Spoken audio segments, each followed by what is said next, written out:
সবাইকে আন্তর্জাতিক ভাষা দিবসের শুভেচ্ছা, ভালোবাসা এবং শুভকামনা।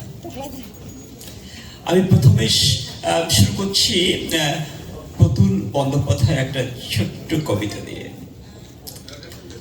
আমি বাংলায় দেখি স্বপ্ন, আমি বাংলায় বাঁধি সুর, আমি এই বাংলার মায়া ভরা পথে হেঁটেছি এতটা দূর। বাংলা আমার জীবনের আনন্দ, বাংলা প্রাণের সুখ। আমি একবার দেখি, বারবার দেখি, দেখি বাংলার মুখ। আমি বাংলায় কথা কই, আমি বাংলায় কথা কই, আমি বাংলায় ভাসি, বাংলায় হাসি, বাংলার জেগে রই। সত্যি কথা, বাংলা আমাদের মাতৃভাষা, কিন্তু আমরা কি এই বাংলা ভাষাকে এতটা করে ভালোবাসতে পেরেছি?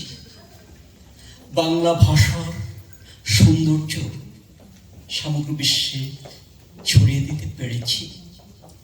আমাদের নিজেদের কাছে প্রশ্ন করতে হবে।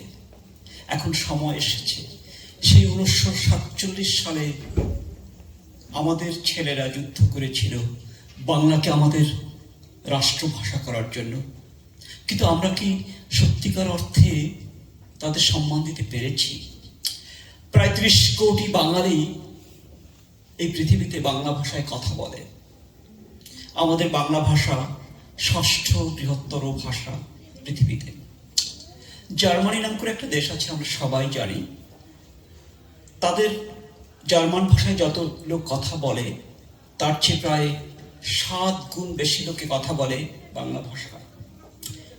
কিছুদিন আগে আমার একজন ছাত্র ছিল, সে এসেছিল জার্মান থেকে। ও আসছিল নিউরোলজিস্ট হওয়ার জন্য, আমার সঙ্গে রোটেট করছিল। তখন আমি তাকে বলেছিলাম যে আমি ওদের যে সাহিত্যিক বা দার্শনিক রয়েছে তাদের সবাইকে চিনি, বিশেষ করে হেসে, তারপরে গেটে, তারপরে অন্য যারা সবাই আছে তাদের আমি পড়েছি এবং জেনেছি। ও আমার কথা শুনে খুব আশ্চর্য হয়েছিল এবং কষ্টও পেয়েছিল যে আমি ওদের ভাষার সব সাহিত্যিক এবং দার্শনিকদের জানি বা চিনি, কিন্তু ও আমাদের ভাষার কারোর কখনো নামও পড়েনি, নাম শোনেও নি। ও বলল যে স্যার, আপনি তো সবাইকে চেনেন আমার ভাষার, কিন্তু আমি তো আপনার ভাষার কাউকে চিনি না, আমি দুঃখিত। তখন আমার মনে হয়েছিল যে আমাদের ভাষাটাকে, আমাদের দর্শন, আমাদের সাহিত্য, এগুলোকে ছড়িয়ে দিতে হবে সমগ্র বিশ্বজুড়ে। আর তাই তার দায়িত্ব কার? আমাদেরই নিতে হবে এই দায়িত্ব।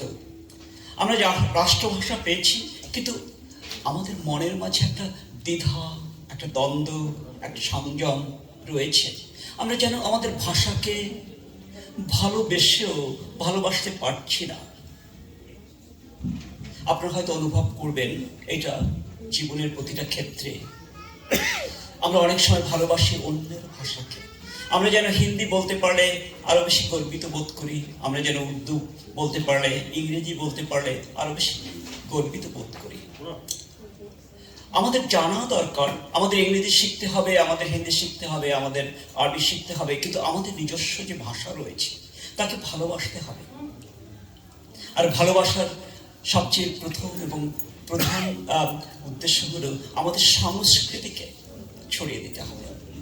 ভাষা বেঁচে থাকে তার সংস্কৃতির মধ্য দিয়ে। তাই আমাদের যে সংস্কৃতি রয়েছে তাকে আমাদের ভালোবাসতে হবে, ছড়িয়ে দিতে হবে। এই যে অনুষ্ঠানটা হচ্ছে এটা আমাদের সংস্কৃতির একটা অঙ্গ, কিন্তু আমরা অনেক সময় ভয় পাই। যেমন গত বৎসরে আমাদের 21শে ফেব্রুয়ারি অনেকটা উদযাপিত হয়নি। আমাদের এই ভয় থেকে দূরে চলে যেতে হবে, ভয়কে জয় করতে হবে। বাংলা সাহিত্যের, বাংলা ভাষাকে পৃথিবীর কাছে তুলে ধরতে হবে, সুন্দর কিছু লিখতে হবে। আমাদের অনেক সাহিত্যিক রয়েছেন, অনেক দার্শনিক রয়েছেন, তাদের আরো বেশি জাগতিক, আরো বেশি সুন্দর বিশ্ব জগতের কল্যাণের জন্য আমাদের ভাষাকে তুলে ধরতে হবে। আমাদের একমাত্র সাহিত্যিক যিনি পৃথিবীর কাছে আমাদের তুলে ধরেছেন সেই রবীন্দ্রনাথ ঠাকুর আমাদের তুলে ধরেছেন, এবং দর্শনের ক্ষেত্রে, সাহিত্যের ক্ষেত্রে, বিভিন্ন ক্ষেত্রে আমাদের তুলে ধরেছেন। আমাদের তেমনি ভাবে আরো সাহিত্যিক দার্শনিক সৃষ্টি করতে হবে। সবচেয়ে বড় কথা, আমাদের ভালোবাসতে হবে আমাদের ভাষাকে। আসুন আমরা ভালোবাসি আমাদের ভাষাকে, আমাদের সাহিত্যকে, আমাদের সংস্কৃতিকে, এবং তুলে ধরি এই সাহিত্য সংস্কৃতি বিশ্বের কাছে, মানুষের কাছে। প্রথমে যে প্রয়োজনটা সেটা হলো আমাদের ভালোবাসতে হবে, আমাদের এগিয়ে যেতে হবে মানব কল্যাণে, সমগ্র মানুষের কল্যাণে, শুধু বাঙালিদের নয়। আসুন আমরা আজকে শপথ নেই, আমরা আমাদের ভাষাকে, আমাদের সাহিত্যকে, আমাদের সংস্কৃতিকে ভালোবাসবো, এগিয়ে নিয়ে যাব। আপনাদের সবাইকে ধন্যবাদ। আবারও বিশ্ব ভাষা দিবসের শুভেচ্ছা এবং ভালোবাসা। সুন্দর হোক আপনাদের জীবন, সুন্দর হোক সমগ্র মানব জগতের জীবন। ধন্যবাদ।